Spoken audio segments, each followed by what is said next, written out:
నమస్తే ఫ్రెండ్స్, నేను మీ Shravani Harsha. Welcome back to our channel. ఇవాళ మన కథ అభిమాన భంగం. కథని చివరి వరకు వినండి. నచ్చితే గనుక ఖచ్చితంగా తప్పకుండా ఒక్క లైక్ చేయండి. ఈ కథ పైన మీ విలువైన స్పందనని కామెంట్ రూపంలో మాకు తెలియజేయండి. కొత్తవారు ఎవరైనా చూస్తున్నట్లయితే మన ఛానల్ని సబ్స్క్రైబ్ చేసుకోండి. అంతేకాకుండా యూట్యూబ్లో కొత్తగా వస్తున్న హైప్ ఆప్షన్ని క్లిక్ చేసి హై పాయింట్స్ ఇవ్వడం మాత్రం అస్సలు మర్చిపోకండి. మీరు ఇచ్చే లైక్లు, షేర్లు, కామెంట్లు, ఇంకా ఈ హై పాయింట్స్ అనేవి మరెన్నో మంచి మంచి కథల్ని మీకు చదివి వినిపించడానికి నన్ను ఎంతగానో ప్రోత్సహిస్తాయండి. మరైతే ఇప్పుడు మనం కథలోకి వెళ్ళిపోదాము. తలుపు తీయగానే తానెప్పుడో స్మృతి పదం నుంచి చెరిపేసుకున్న శేఖర్ని ఇలా 12 ఏళ్ల తర్వాత చూస్తానని, అది భర్త స్నేహితుడిగా ఇంటికి భోజనానికి వచ్చిన అతిథిగా చూడాల్సి వస్తుందని ఎదురు చూడని జయంతికి ఒక్కసారిగా షాక్ తగిలినట్టు అనిపించింది. కానీ అది ఒక్క అరక్షణం మాత్రమే. అతని ముఖంలో కనిపించిన బెదురు, భయం, తత్తరపాటు అతను షాక్ అయ్యాడని చెప్పాయి. తననిక్కడ స్నేహితుని భార్యగా చూసిన అతని స్థితి అర్థమయ్యింది జయంతికి. అతని ముఖం మాడిపోయింది. గాబరా పడిపోయాడు. ఇద్దరిని ఒకరికొకరికి పరిచయం చేయాలి అనుకున్న జయంతి పతిదేవుడు కృష్ణమూర్తి ఇద్దరిని వింతగా చూశాడు. మరుక్షణంలోనే అతని ముఖము మాడిపోయింది. తామిద్దరి ముఖాలు మాడిపోయాయి అంటే అర్థం ఉంది. ఈయన గారి ముఖం ఎందుకు మాడింది చెప్పమా? ఆప్తమిత్రుడు తాను చేసిన ఘనకార్యం మిత్రునికి చెప్పుకున్నాడేమో. తాను అతని భార్యనని తెలిసాక ఆఫీస్ నుంచి ఇంటికి కారులో వస్తూ స్నేహితునికి చాలా గొప్పగా చేసిన వెధవ పని చెప్పాడేమో. చెప్పుకొని ఇద్దరూ ఆడకూతుర్ని ఏడిపించి శాస్తి చేశామని గర్వంగా నవ్వుకుని ఉంటారు. తీరా ఇంటికొచ్చాక ఆ ఆడకూతురు ఎవరో కాదు అన్నది ఇద్దరికీ అర్థమయ్యి షాక్ అయినట్టున్నారు. మధ్యాహ్నం 11 గంటల వేళ ప్రాణ స్నేహితుడి చంద్రం ఊరికొచ్చి కలిశాడు. లంచ్కి తీసుకొస్తున్నాను, వంట బాగా చెయ్యి, వాడు భోజన ప్రియుడు అంటూ మిత్రుని ఇష్టాయిష్టాలన్నీ ఏకరువు పెడితే జయంతికి చిర్రెత్తుకొచ్చింది. వంట పూర్తి చేశాక మళ్ళీ వండడం. ఆఫీస్లో ఎవరో కొలీగు యాక్సిడెంట్లో పోతే ఇచ్చిన సెలవుని ఇలా వండి పెట్టడానికా అన్నట్టు చిరాకు పడిపోయింది.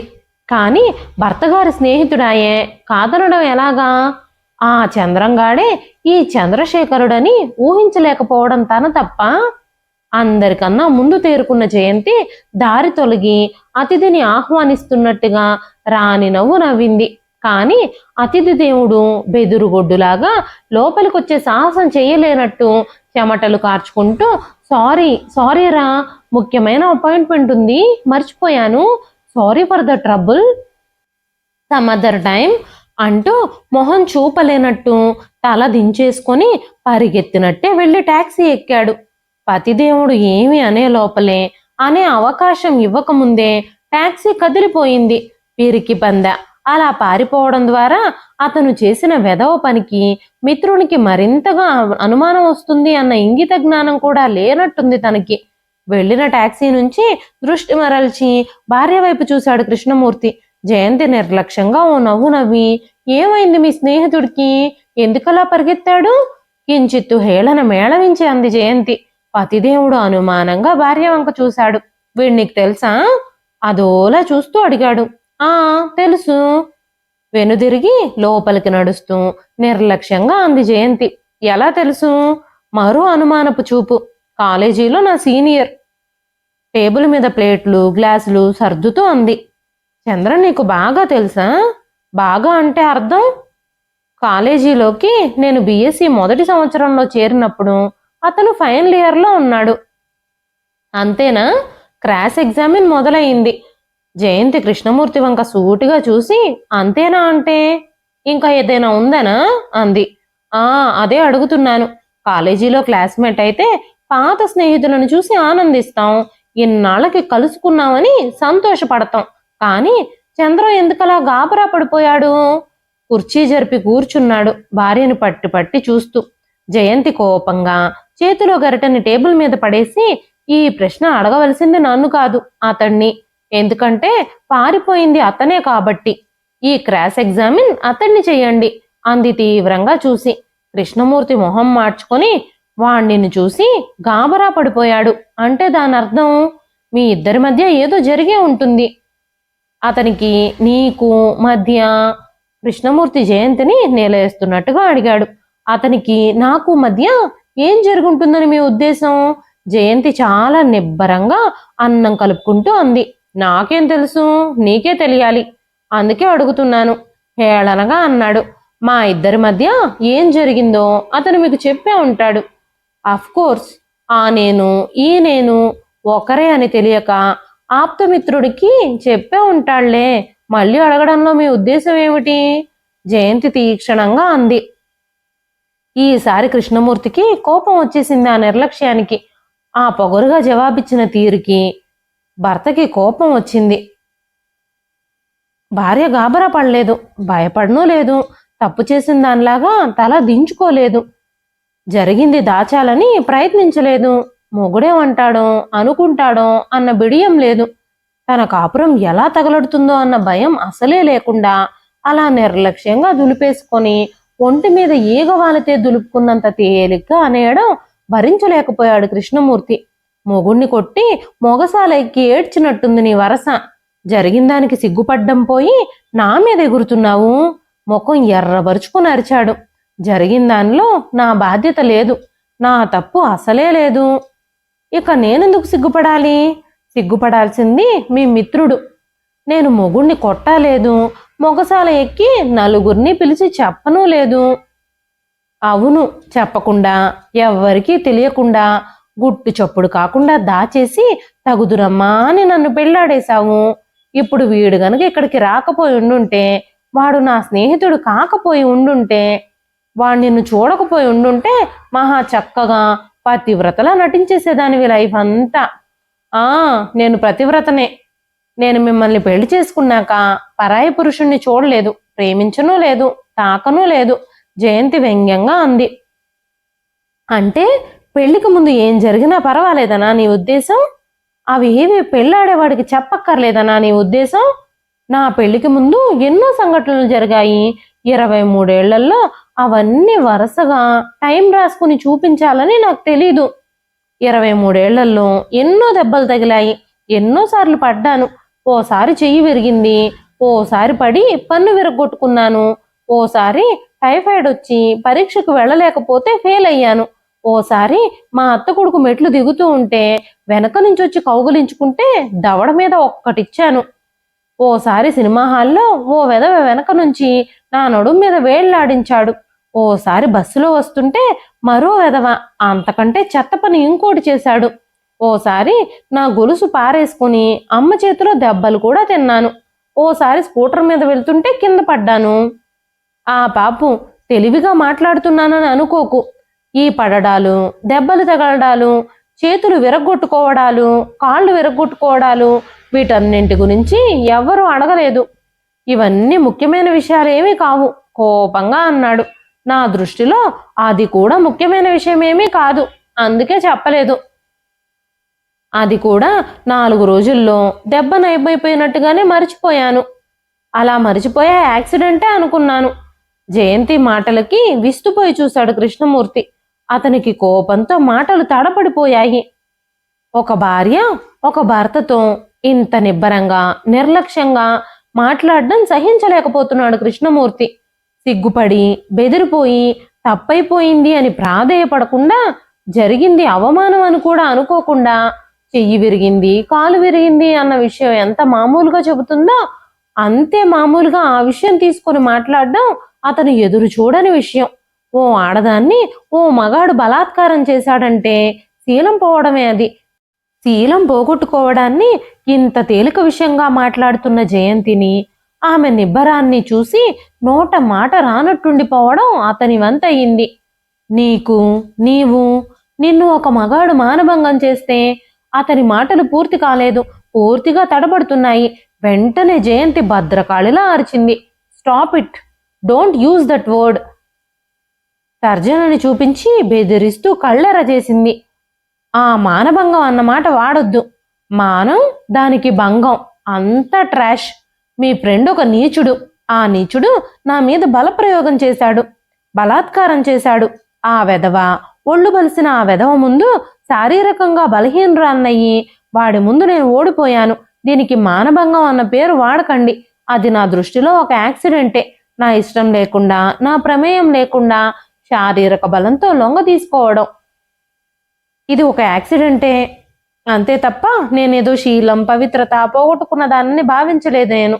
నేను కావాలనుకున్నది నా మీద బలవంతంగా రుద్దబడడంలో నా తప్పు లేదు కనుక ఇది నా జీవితంలో తిన్న దెబ్బలలో ఒకటంతే.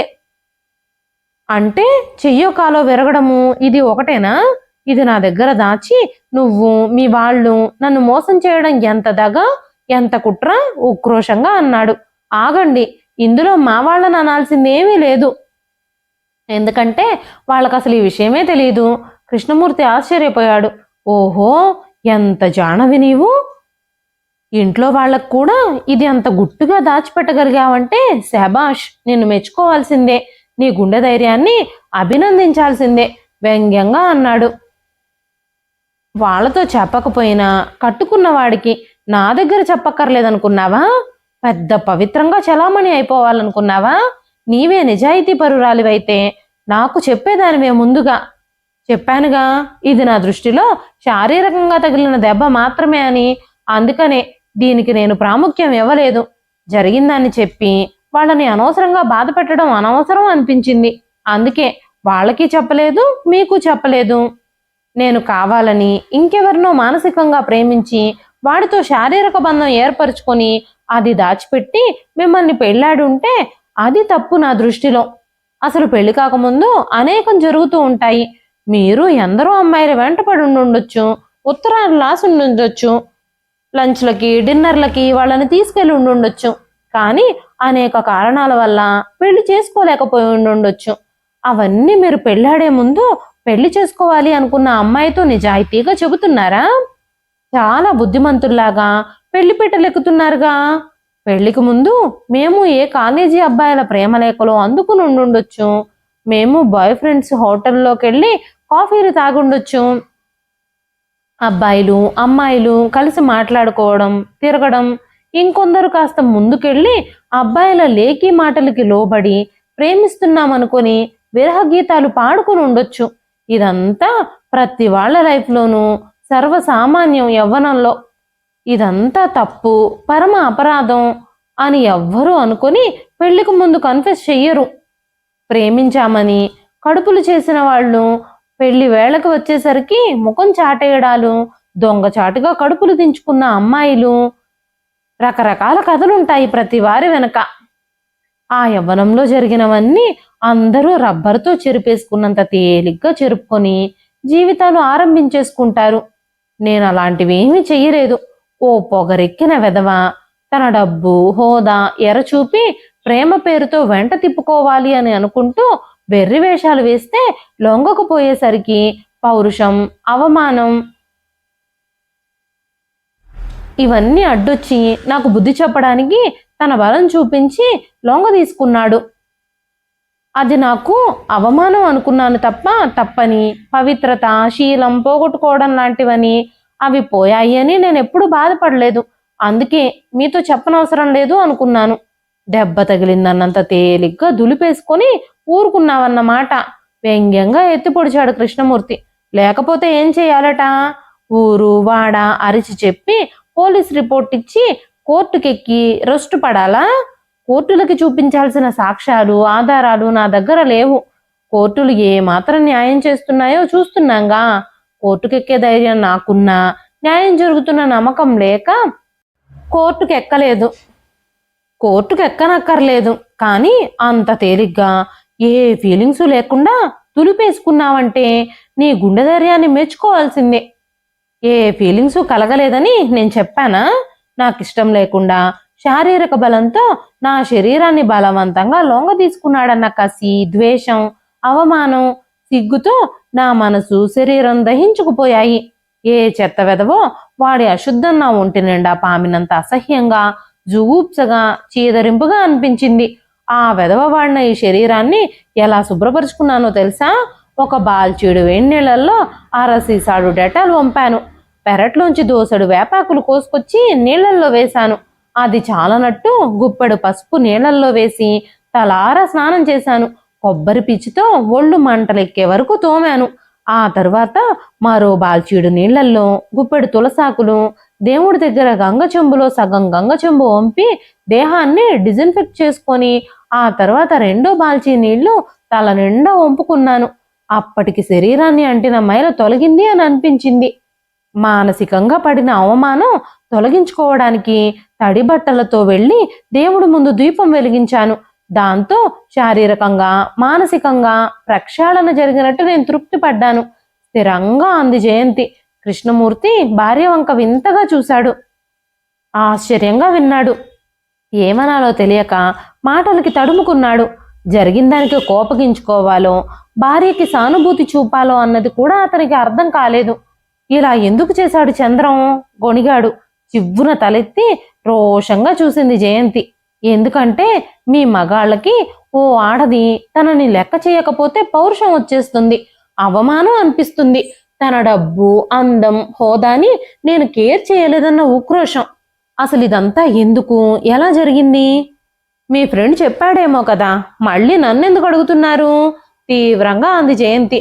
నీ వర్షన్ కూడా విందామని మా కామన్ ఫ్రెండ్ ఒకడు వీడు కాలేజీలో చేసింది చెప్పాడు. వీడైతే సరిగ్గా చెప్పలేదు. కుతూహలంగా చూశాడు. ఏం జరిగింది? 14 ఏళ్ల క్రితం కాలేజీలో చదువుకునే టీనేజ్ వయసు, తళుకు బెళుకు వగరు పొగరు ఉండే వయసులో ఓ ఆడపిల్ల, అందులో అందంగా ఉండే ఓ అమ్మాయి, ఎంతో హాయిగా ఆనందంగా తుళ్ళుతూ ఆడే పాడే వయసున్న అమ్మాయి, కలలు కనే వయసు, కలల్లో రాకుమారుడు, ఆజానుబాహుడు, అరవింద దళయతాక్షుడు, ఉన్నతుడు, సంస్కారవంతుడు, ప్రేమించేవాడు, అలరించేవాడు, మైమర్పించేవాడు, తానే లోకంగా భావించేవాడు వస్తాడని, వరమాల వేస్తాడని, మురిపాల సంసారం గురించి ప్రతి అమ్మాయి ఊహించి కలలు కనే వయసది. మగవాడంటే హుందాగా ఉండాలి, హుందాతనంతో సెన్స్ ఆఫ్ హ్యూమర్ ఉండాలి, తెలివిగా చదవాలి, ఆడపిల్లలంటే గౌరవించాలి, లేకిగా ఉండకూడదు, చీప్గా ప్రవర్తించకూడదు. అలాంటి అబ్బాయిలనే అమ్మాయిలు లైక్ చేస్తారు, ప్రేమిస్తారు, గౌరవిస్తారు అని కొన్ని స్థిరాభిప్రాయాలు ఏర్పరచుకునే వయసది. తమ ఊహలకి భిన్నంగా ఎవడైనా ప్రవర్తిస్తే తిరస్కారం కలుగుతుంది. అదే జరిగింది చంద్రశేఖర్ని చూసిన క్షణంలో జయంతికి. జయంతి కాలేజీలో చేరిన మొదటి రోజే శేఖర్ కళ్ళు ఆమె మీద పడ్డాయి. తండ్రి గవర్నమెంట్ ఉద్యోగి, ట్రాన్స్ఫర్ అయి వచ్చి కాలేజీలో కొత్తగా బీఎస్సీలో చేరింది. మొదటి రోజే ఆమె అందం అతన్ని ఆకర్షించింది.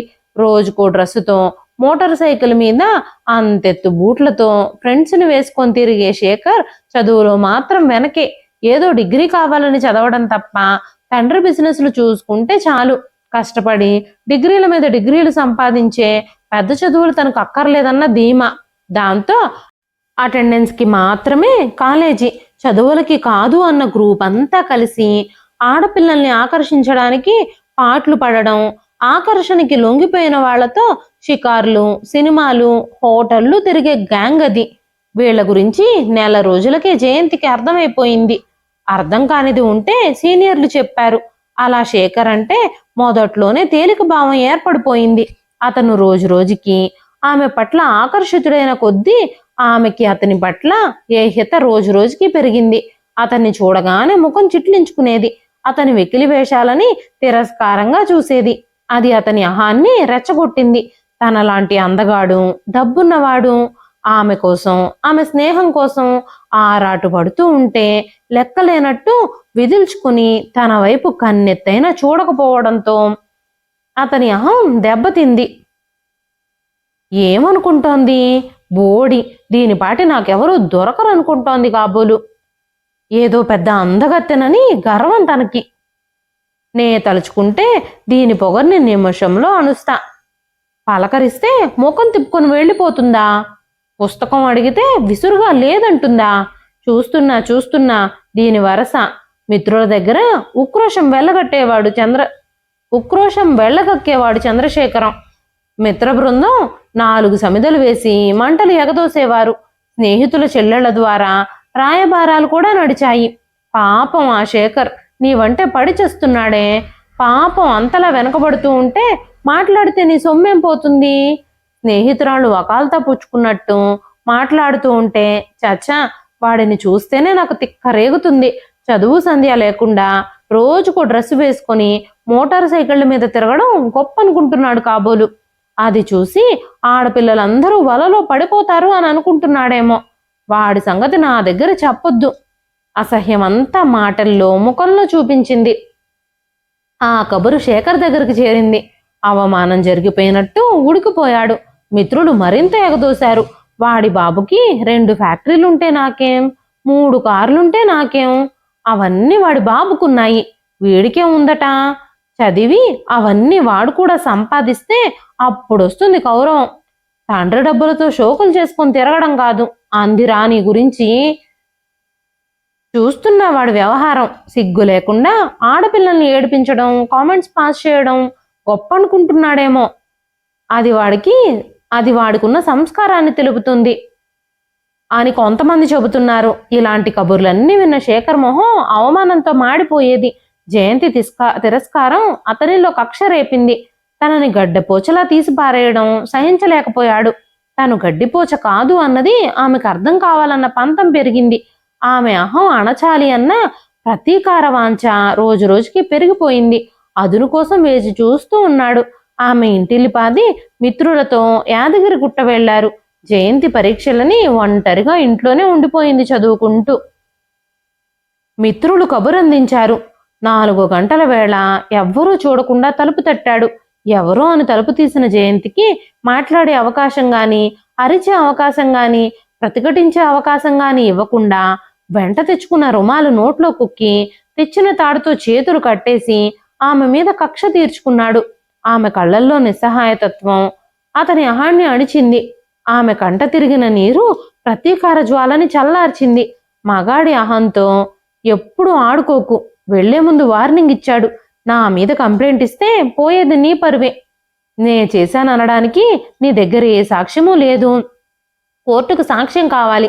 పోలీసుల్ని కొనగలిగే డబ్బు మా దగ్గర ఉంది కనుక కంప్లైంట్లు చేసి నువ్వు ఫూల్ అవ్వకు లాంటి ఉచిత సలహాలు పారేసి రుమాలు తాడు తీసుకొని బయటకు వెళ్ళిపోయాడు. అప్పటి జయంతి స్థితి వర్ణించడానికి మాటలు లేవు.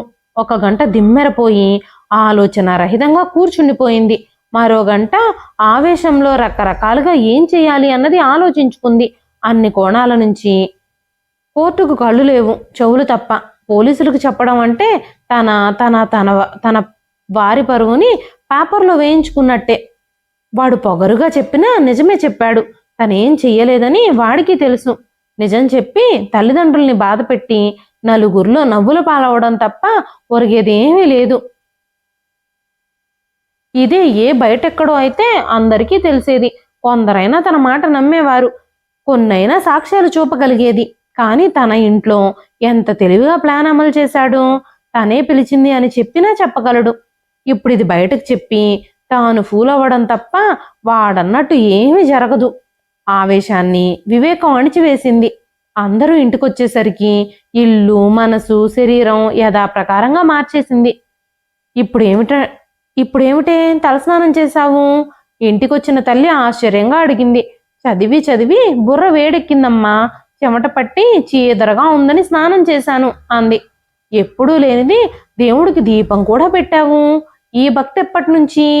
తేలిగ్గా నవ్వి ఆ రోజుతో ఆ సంఘటన మర్చిపోవాలని ప్రయత్నించింది. కానీ శేఖర్ మర్చిపోనివ్వలేదు.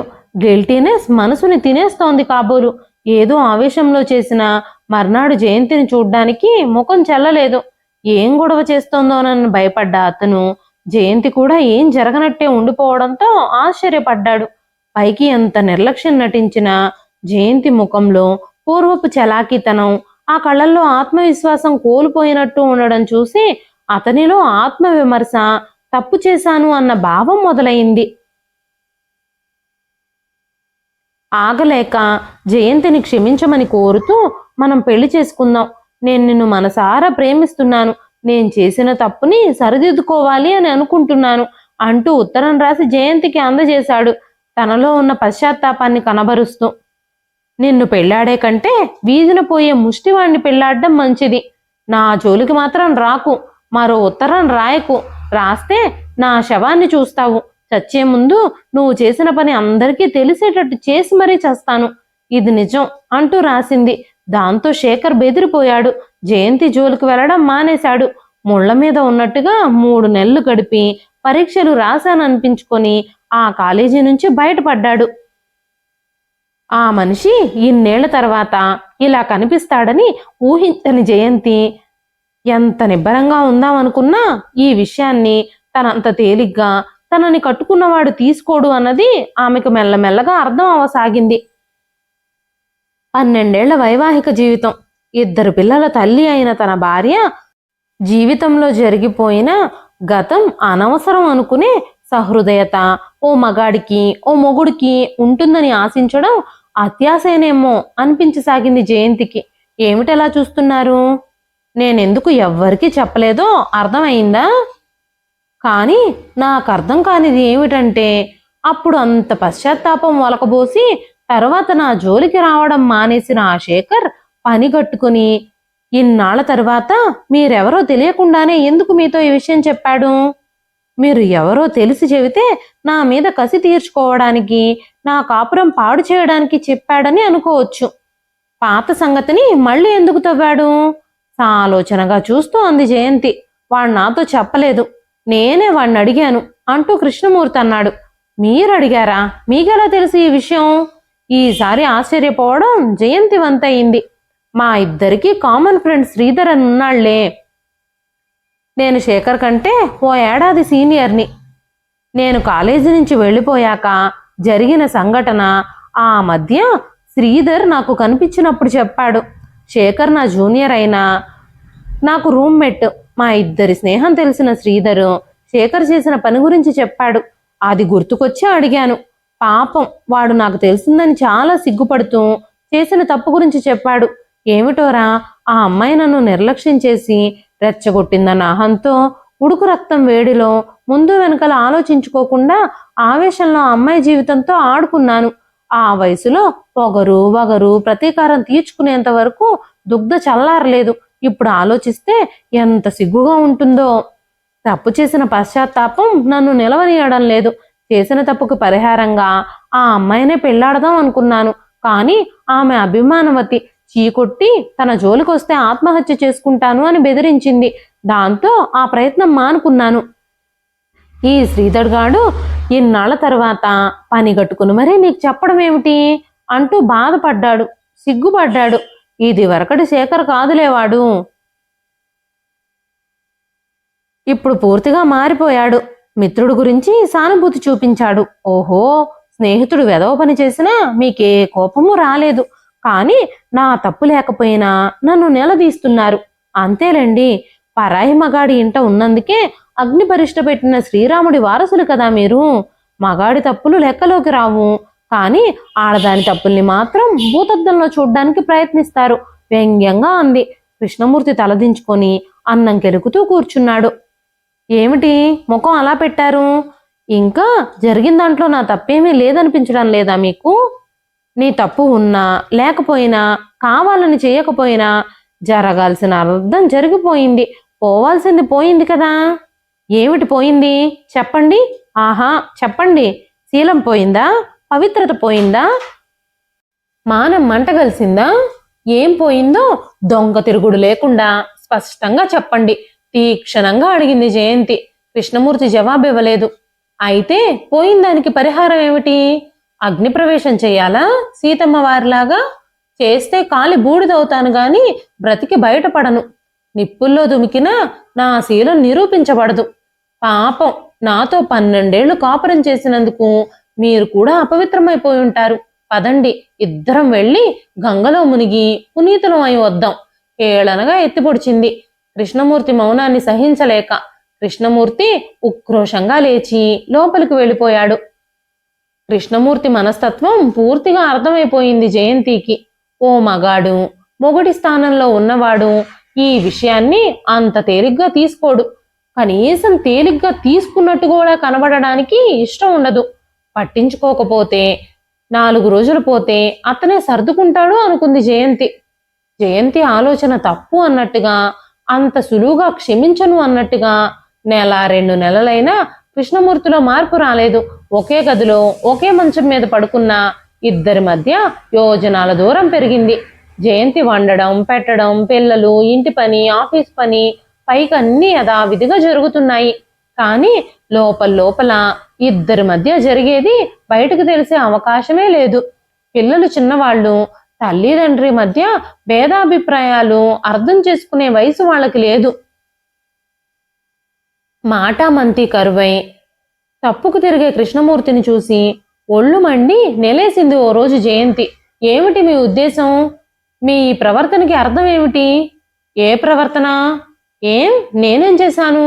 ముభావంగా అన్నాడు. జయంతి హేళనగా నవ్వింది. అవును, ఏం చెయ్యలేదు, తిట్టలేదు, కొట్టలేదు. మీరు చాలా తెలివైన వారు కదా, సైలెంట్గా టార్చర్ చేస్తున్నారు.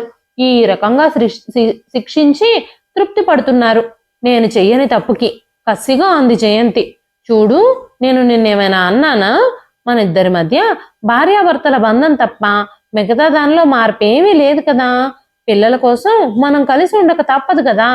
ఎంతకంటే సర్దుకోవడం నా వల్ల కాదు. ఓహో, పిల్లల కోసం కలిసి ఉంటున్నారన్నమాట. లేకపోతే నన్ను ఈ పాటికి ఇంట్లో నుంచి తన్ని తగిలేసేవారు కాబోలు. పర్వాలేదు, పిల్లల కోసం మీరంతంత త్యాగాలు చేయనక్కర్లేదు. నాకు ఉద్యోగం ఉంది, పిల్లల్ని నేను పోషించుకోగలను. ఈ చెడిపోయిన దానికి డైవోర్స్ ఇచ్చి మీరు మహారాజులాగా రెండో పెళ్లి చేసుకోండి, ఉక్రోషంగా అంది జయంతి.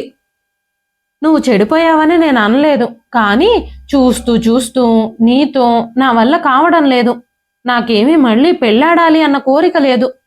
మన వల్ల పిల్లలు బాధపడకూడదు, నన్ను అర్థం చేసుకో. ఆ విషయం ఈ 4 గోడలు దాటి వెళ్లాల్సిన అవసరం లేదు. ఎంతటి అవకాశవాదులు మీరు. ఇప్పుడు భార్య ఇలాంటిది అని తెలిస్తే అవమానం. ఇప్పుడు భార్యని ఇంట్లో నుంచి పంపించేస్తే లోకం ఏమనుకుంటుందోనన్న భయం. ఇల్లాలు ఇంట్లో లేకపోతే ఎదుర్కొనే ఇబ్బందులు తలుచుకొని భయం. పిల్లలని, ఇంటిని చూసుకోవడం, రేపు పిల్లల భవిష్యత్తు.